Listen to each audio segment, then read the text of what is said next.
Hello, hello. I'm so glad to be with you all today to talk about one of my most favorite topics, productivity. I literally am like a productivity junkie. I live and breathe for checking those things off of my to-do list like it's my job, right? But it is my job. Our jobs are to check things off our list so we have time and freedom and things that we can, take care of other things that we love and other passions, because that's just what we do for a living and just building our career. So I am really passionate about this because it's taken a little bit of time for me to get where I am, but I'm finally at a place where I feel I'm working less, making more money, but having time to invest back into my family or back into other passion projects and things that are so much more fun, or not even more fun, but they're fun and they like fire me up. Is kind of what I was thinking about. So if you're new here, I am Becca Photo. I am the proud founder of Lady Bee, and we are a business and a really brand really focused on bringing women and business together to build community, entrepreneurs who are just really wanting to get going, go to the next level, all the fun things we really support in our social media and other areas as well. So one of the things that really can support women in business and moving the needle forward and creating more income and outcomes that they're desiring is to actually understand productivity and really how to hack that into, hack their productivity tools. So we're going to talk today about three. I've got a whole bunch, by the way, but we're going to really boil it down to three productivity hacks that you can start doing today and really start seeing some more time in your day, your week, and your months. You see where I'm going. You're going to have more time to really get your things done so you can fuel some of that time, whether you want to just do more or if you want to fill that time with other passions or family and all those good things too. So the very first one is to put the phone down. All right. So I know this might be seem like, oh, well, duh. Everyone says to put the phone down, but I really want you to do it. And when I say put it down, I mean, like, I leave mine upstairs sometimes. My office is on our main floor in our home. I won't even look at it for hours. Literally, and honestly, it doesn't bother me. I don't really care what the world is doing at that moment. I don't go on social media during the day for pleasure. And I definitely am not on my phone cruising on the internet, looking up stuff on Amazon. Like, it is a non-negotiable for me. It does not happen. It's not happening. If you have, so here's the thing though, like for a while, I even told myself this, I was like, but what if one of your kids calls, or what if someone needs you? Like, oh my gosh, your phone isn't by you. Okay, fair. Leave it on your desk, which I'm pointing to my desk, and put it face down. So like you can't see it. So when there's, dings and silent it down, all those different things, all those sounds come popping up that make you think, oh, I have an email, or oh, I have a text, or oh, I have this. No, we do not want that to bring us out of our zone, especially when we're like really focused in on a project or something that we know requires a lot of our, what I call brain power. And you hear that little ding over there, do not stop what you're doing and go check your phone. Like, don't allow it to take over that opportunity or that time, basically. So you know what you need to do. I do a little bit of both. I will leave it upstairs because I don't care. I am most productive in the morning. I know that nothing is going to get missed. I just know that. There's no text I will miss that's going to create, some big chaos. There's no email. There's no anything. I'm not worried about it. I'll be perfectly honest with you. Again, if that is something you're not quite comfortable doing, and I don't do it every day, by the way, I do it probably like once a week. It's not an everyday deal, but for days I know I want to get up and rock and roll, don't even like leave it as a temptation. Just get it the frick out of there, right? Okay, so get out of the way. If you can't do that, if it like makes you like hyperventilate a little bit, leave it on your desk, turn it off the silent, maybe put on the vibrate so that if your kids do call from school because they're sick, I just had that happen yesterday. Like, I get it. Make sure that you're available for them. I don't ever want you to feel like you're a bad mom, but don't let it visually store you, or put it like in the living room where you can still hear it, but it's not right there for you to get distracted. All right. So that's hack number one. Hack number two is to shut off and turn off or close your email. And I had been for years, I call it a slave to email. I was like, oh my gosh, a new email. Like, I have to check it now. No, you don't. kind of like the phone. You do not need to check your email the second an email comes in. You do not need to think that the world's going to come crashing down if you don't respond. For me, it was one of the hardest things to do, to learn, especially how to like relinquish that. I thought, because in my head, here was a story I told myself. I thought that if I got an email that came through from a client and I didn't respond like right away, that they would think that I don't care, that their business doesn't matter to me, that I'm a lazy, that I'm not really working because I work from home, and I'm just had this whole big thing about working from home, which kind of ironically enough, now we're all here and everyone's happy and productive and it's all good. But for a lot of years, I actually had this like limiting belief that if I didn't have a physical office space, if I didn't have these like other things, which for me turned just into expenses, but if I didn't have them, I wasn't legit. So how I created myself to be legit was by responding to email like that fast. So I was like, okay, they know that I'm working. They know that I'm working and I'm working on their stuff and all these cool things. It didn't matter that I had been up until midnight the night before working on their stuff. It didn't matter that I had delivered results for their business over and over and over again. I still had this belief in my head that I was like, they don't think I'm working. They think I'm just, I just work from my home. So I had to really overcome that. And that took a while. But once I finally got like kind of cracked that code, my whole life, my whole energy in my body changed dramatically from being like what felt like always on call to now shutting it down, working in a project, working on my own business, or doing something that's required really high mental focus. Again, that brain power we talk about. And not giving a rip if someone emails me, because I check it at least twice a day. And I'll leave it up for a little while if I'm kind of doing things passively. But anything that comes in, the kind of that rule that you can respond to in 2 minutes or less, I respond to it. I get it off of my mental headspace and I move on. But I only do that 2 times a day. And I have blocks of time where I will respond to email. It doesn't take anybody off. I remember the very first time I kind of started putting this into practice, I was like, whoa, I hope I don't make so-and-so mad. I hope I don't. Oh my gosh. And I was kind of like nail biting. I was kind of freaking out. But then I went and checked my email at 2 in the afternoon was one of my times. I had like my morning kind of clearing out the morning stuff. And then I blocked out until 2. And I just worked on client work. I just worked on my business. I just did what I need to do for work. And then I went back and checked email again about 2 o'clock. And I was amazed. There was like, just a few, nothing urgent. And I realized really fast that I'm not needed. Like 24, like a backing call. Like I would respond to emails like at 7 o'clock at night. And I was like, why am I doing that? I'm treating my clients that I'm on all the time. And I don't want to be on all the time. So turn off the email. Have a quit time for yourself. Mine is between 5 and 6. Sometimes it's earlier, I'll be honest. Sometimes it's like 4:30. And I don't look at it. I used to look at it and then fester over it, because that's the other thing too, is I was kind of moving into this new like hack of productivity and time.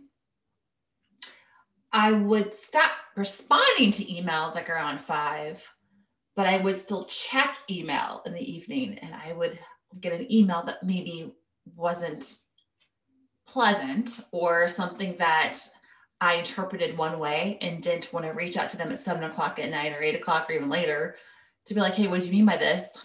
So then I had this in my headspace all the way through the night, all the way, it would disrupt my sleep. I'd wake up in the morning, I'd already have this energy of like nervousness and unease and just uncomfortable. And I'm like, oh, who wants to start their day that way? Like nobody. Like, don't ever do that to yourself. I don't even check email until my kids are off to school. So the first time I even look at my email now was like right around 8 o'clock. And sometimes I don't even do it then, I'll be honest. I don't want to be a slave to it anymore. There's never anything that urgent where that is going to be like absolutely necessary.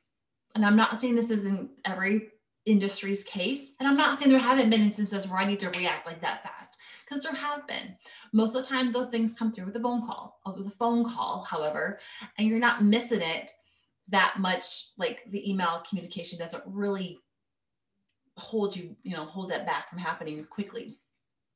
But don't be a slave to the email. And I really suggest, so here's kind of two tips. One is to really initially give yourself some time and permission, like block out some time in your calendar each day, at least two different times of the day to respond to email.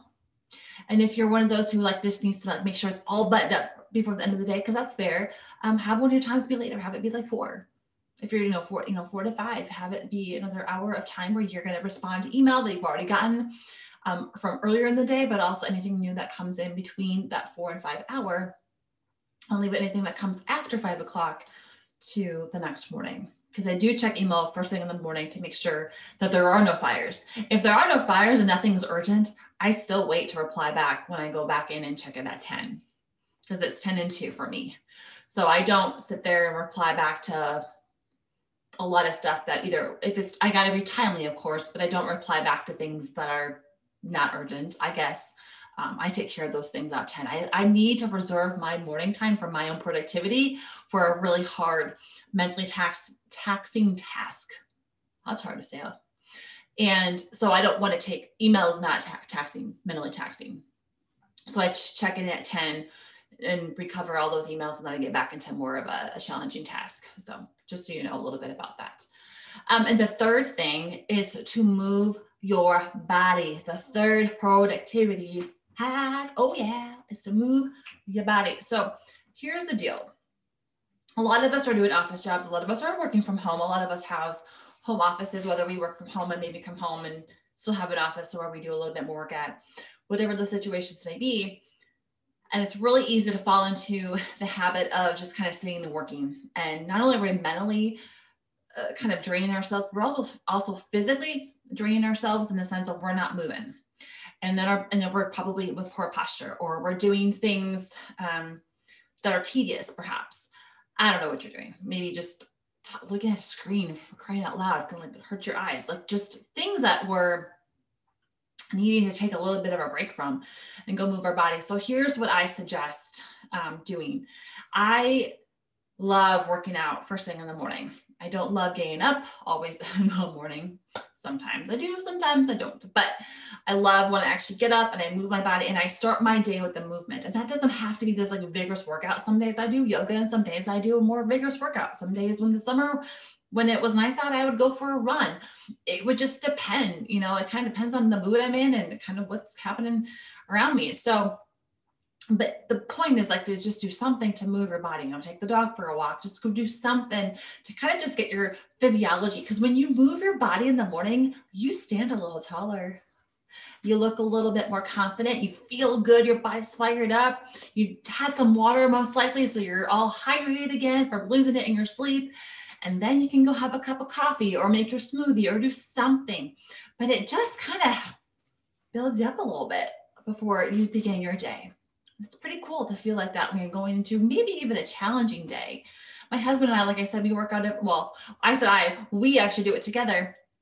And one of the things that is so crazy, because those mornings will come and we give ourselves one morning where we can kind of like decide together that this is the one morning of the week. We're not going to work out, we're going to sleep in until, 6:30 or whatever, who knows. I don't even like those mornings as much though, because then the kids are up at the same time. And I was like, I need my alone time.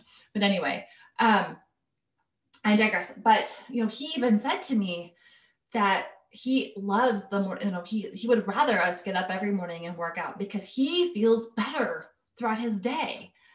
And he has a desk job, he goes to work. He loves it, by the way. No, this isn't a knock on desk jobs, but like he's also an athlete. Like he likes to work out and stay moving. And that for him is the biggest like thing to kind of get him up and going again and starts his day off in a really great positive way. So I definitely recommend doing something for yourself in the morning, whether it is a yoga or something, even if it's just a stretch, like system process, whatever you call those. I mean, it's just move your body. You'll feel good. And the second thing too is during your workday, I definitely recommend getting up and moving every 1 to 2 hours because it helps your mental space. When you talk about productivity, if you're just so hunkered down in something that you are like frying your brain, we've all been there. We've all tried to force something. We've tried to force someone to be creative or to sit for another how long till we get, to this particular part in the project. And it's just not coming because you're so fried in the head or your body is so like slumped over and like done that you're just like, okay, I just need to move. I just need to move around. I need to stretch. I need to go for a little 10-minute walk, go to the water cooler, grab some water and just walk around the building. I don't care what you do. Just move.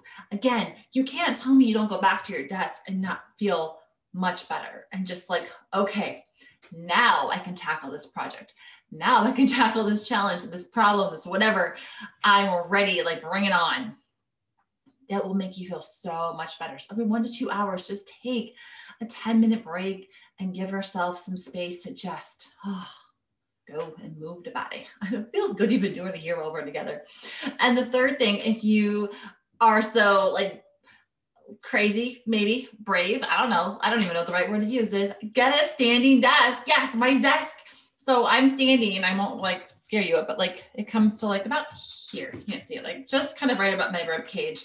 For me, I have tennis shoes on right now too, which makes me just a pinch taller. But I have a desk with a little pad thing over here. You push a button, it goes up, push a button, it goes down. I hardly ever have it down because I just honestly love to stand and I will, I don't know. I honestly, I don't sit down very often at this desk. But I love it. I love how I can just stand here. I work. I have a table over here. You can't see that if ever needed to sit down or to just like spread things out, I can do that for a project. So it's not like I stand all day, every day, but I do stand for quite a bit of my day at my desk working. I think for me, I've had this desk since July of this year. And so almost 4 months or 5 months, I mean. So for about 5 months. And I can tell you this, I can tell you that my stamina is more. I feel like I'm just the good posture. I think when it forces me to have good posture, I do breath work and my breathing, like I feel like it just all kind of works in my favor when it comes to my productivity. I feel good. It's all about feeling good for this particular hack to just like, they talk about physiology all the time on the trainings that I take. And I'm just like, I know this. Like I know, like when you feel good, you feel like you look good because you're working out, and you have your standing desk, so you have to stand, and you can do the tree pose from yoga. If you know who I'm, or if you know yoga, while you're here, because it also feels good. It helps your lower back. Like there's just so many things that come back into that tie back into how productivity or how productive I can be. So I definitely encourage you to choose at least one of those three. And again, it was to get the desk if you want to. I got this on Amazon for not a lot of money. I would recommend if you're sitting like stationary for a while to get up and move about every 1 to 2 hours as you have breaks, and just again, walk around, get some water, feel your body with some good things. And then the first one that we talked about before was just to work out in the morning or do something in the morning, whether again, I'm not asking you to do any like vigorous workout. If you want to, by all means, do you. We do bar blend sometimes, which will kick your booty. Let's put it that way. I was going to say kick you in the booty, but anyway. And but then sometimes we just like this morning. It just was a nice, relaxing yoga flow. So just switch it up. Do what you can do for like your own body, your own body's needs. Listen to your body always. But I definitely recommend something to keep you moving on a regular basis throughout your day. I know that it will amp up your productivity so much, so much. So again, the 3 hacks that I highly recommend you at least consider beginning to the switch, the pivot as one. Put the phone down. Do not let yourself fall in the social media hole. Oh, social media hole, man. That's a whole thing on its own, but don't go there. Don't go on the Amazons or the news feeds or all the things that you could be doing. Rob so much of your time, and we don't want that. And if you're really being honest with yourself, you could probably do one of those 1,000 time trackers out there to see how you're spending your day and how you're spending your time. I challenge you to find one. Just Google a time tracker. There's 100, like I said, of them, and really chunk out your day and see where you're spending that time, even if you just do it for like 3 days. It'll really, really help you understand how much of your phone or how much of your day is spent on your phone doing things that don't actually produce results in your business. The second one, again, is the no email. Do not be a slave. Do not do what I did. If you are right now, do your thing, do yourself a favor and change it. Don't always be on call. That kind of goes with your phone too. If your challenge with your phone isn't social media, but it's just like wondering if anyone's going to call you, like my business was run off my phone. Oh, honey, like don't be a slave to those devices or those tools. They're supposed to help you in business, not suck you in and suck you down. And then the third one, again, move your body.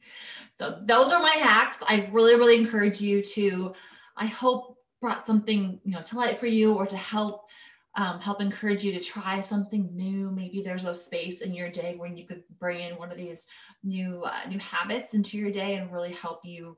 Again, my goal is to help you build and grow your business so that you are living the life that you want, that you are building something that you are proud of, that you enjoy doing. But sometimes we get a little, removed from that when we get on some of these things. And productivity for me, like I said, is like it's my drug of choice, I always say. But I'm loving that when people are like, yep, check it off, helping these three things being implemented will help you be able to do more of that and be able to fuel your soul and your heart. So I hope you have an amazing rest of your time. There is a worksheet or a flyer, not a worksheet, but a flyer in here too. If you want to just print it off, put it in your office, you're welcome to do that as well. That kind of walks you through these quick hacks, just as a reminder. Maybe write your goals down, your notes on that too. And that way you can actually implement and see results. So until next time, have a great day.